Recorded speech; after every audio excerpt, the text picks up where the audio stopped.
पुतण्या आहे, मोठ्या बंधूंचा मुलगा, त्यांनी आसाराम सखाराम भांडलदार या उच्च माध्यमिक मधून बजाज कंपनीनं जे ऑर्गनाईज केलेलं शिक्षण होतं इलेक्ट्रॉनिकचं, 45 दिवसाचा कोर्स आणि 45 दिवस ट्रेनिंग, ते ह्या माध्यमातून त्यांनी कोर्स पूर्ण केला.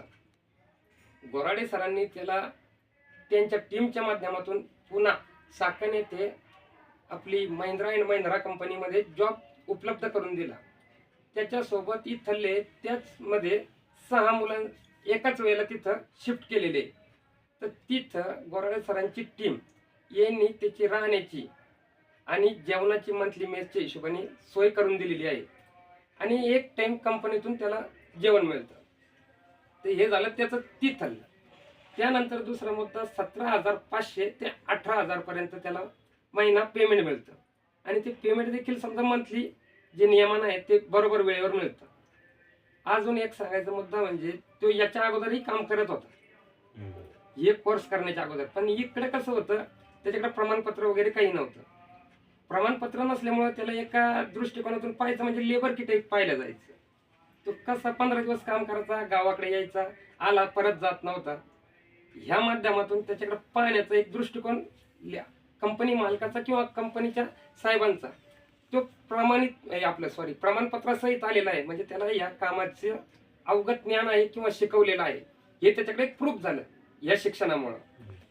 तर दुसरा मुद्दा आम्हाला वाटला आता पुण्याला आहे, लांब आहे, तो फोन करेल नाही करणार, इकडे जसा 8-10 दिवसात येत होता तसाच तिकडून येतो काय.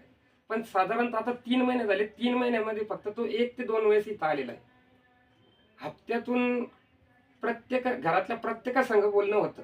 आमची 20 माणसाचं कुटुंब आहे, त्यामध्ये काय होतं, दिसाआड तो पप्पाला फोन करेल, मम्मीला करेल, काकाला, आजीला, रोजचं कोणासंग तरी बोलणं त्याचं होत राहतं. त्यामुळं आणि दुसरा मुद्दा, त्याच्या वागणुकीत एकदम शांत आणि एकाग्रता त्याला प्राप्त झाली, काम करण्याची जिद्द झाली त्याच्यात तयार आता या उपक्रमामुळं. तर मी काय सांगतो, हे बजाज कंपनीनं जे उपक्रम राबवलेला आहे तो अजून कानाकोपऱ्यात राबवावा. म्हणजे ग्रामीण क्षेत्रात पोरं जे त्यांना काहीतरी स्टँड मिळेल का, आपल्याला इथून आपल्याला काहीतरी सुविधा होऊ शकते. कारण 45 दिवसाचा कोर्स म्हणजे इतका छोटा कोर्स आणि त्याच्यात नोकरी हे दुसऱ्या कोणत्याही कोर्समध्ये नाही. तुम्ही साधारणतः इंजिनिअरिंग करायची तर 3 वर्ष आणि पैशाचा ढीगभार लोटावा लागतो. ते गरीब व्यक्तींसाठी, पालकांसाठी इतका उत्कृष्ट कार्यक्रम आहे तर त्याविषयी दुसऱ्या लगेच त्याला तोडच नाही. याची काही फी वगैरे घेतली? याची फी वगैरे काही नाही, फक्त त्याचे डॉक्युमेंट आम्ही जमा केले, 10वीचे आधार कार्ड, त्याच्यावर त्याचा फक्त याच्यात एक अट आहे या कोर्समध्ये, तर विद्यार्थीला गरजवंत पाहिजे, ज्याला शिकायची उमेद आहे त्याच्यासाठी, आणि दुसरा पूर्ण क्लास रेग्युलर केला पाहिजे त्यांनी. जर कधी तो अब्सेंट राहिला तर इथली टीम त्याला नाकारेल. इथं नाकारला म्हणजे पुढे त्याचा रस्ता बंद होणार. तर जर तुमच्या मुलामध्ये खरंच तयारी आहे शिकण्याची, कुठं बाहेर जाण्याची, तर हा कोर्स एकदम उपयुक्त. बरं ताई, याच्यामध्ये काही त्याच्या राहण्यामध्ये, वागण्यामध्ये काही फरक पडला का? पहिले कसा होता आणि नंतर कसा? हो, फरक पडला ना. आता खूप शांत झाला तो. हा, कंपनीकडून योग्य ते मार्गदर्शन मिळू लागलं.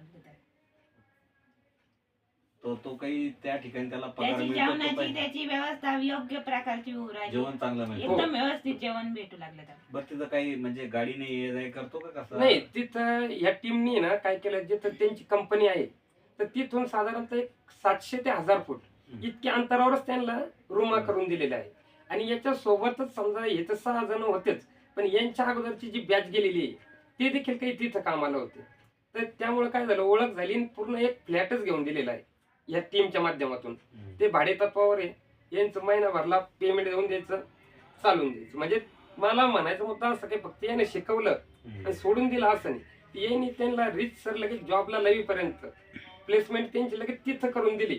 आणि नंतर याच्या व्यतिरिक्त ते कधी अधूनमधून त्यांना कॉन्टॅक्ट करतात. आणि कॉन्टॅक्ट कसा होतो, आता ह्यो होता सेकंड बॅचला, पहिल्या बॅचचे जे मुलं गेलेले आहेत तिथं, तर ते मुलं आणि हे सेकंड बॅच जेव्हा तिथं फिक्स करायची, तर हे तिथं गेले म्हणजे पहिल्या बॅचच्या मुलासंग कॉन्टॅक्ट व्हायचा, त्यांचं काही अडी अडचण आहे का ते विचारलं जायचं. आता सेकंड बॅच नंतर आता मला वाटतं 3 महिने झाले म्हणजे 5वी 6वी बॅच इथं चालू असेल. तर 5वी 6वी बॅच चालू, तर याच्यानंतरची बॅच आहे ज्या मुलांचे तिथं नंबर लागलेले तिथे हे सोडायला गेले म्हणजे यांच्या संग भेट होती. यांच्या संग भेट होती म्हणजे फक्त भेट करायची निघायचं असं नाही, त्यांचा फॉलोअप घ्यायचं. ते काही अडी अडचण आहे का?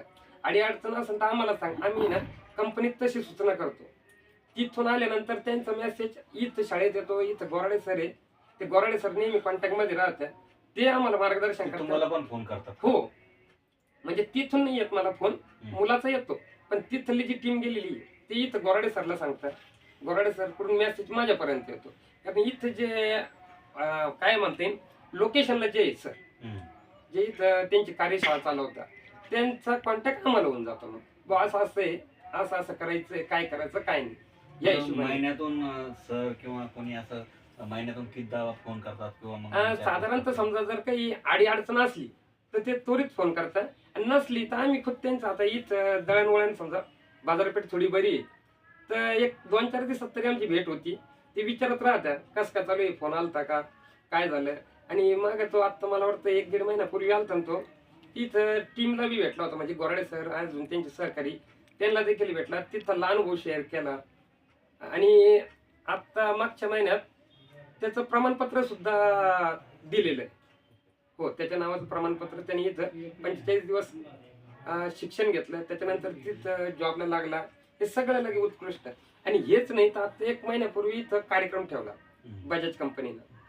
तर त्यामध्ये आता मी तर फक्त हे 4-5 मुलांचंच बोलत होतो, पण तिथं गेल्यानंतर तिथं जी टीमनं वर्क घेतलं तर तिथं आलेले पालक, कारण काही विद्यार्थी जे तर तिथे जॉबला असल्यामुळे त्यांना येणं शक्य नव्हतं, तर त्यांच्या ऐवजी ते पालक आले तिथं.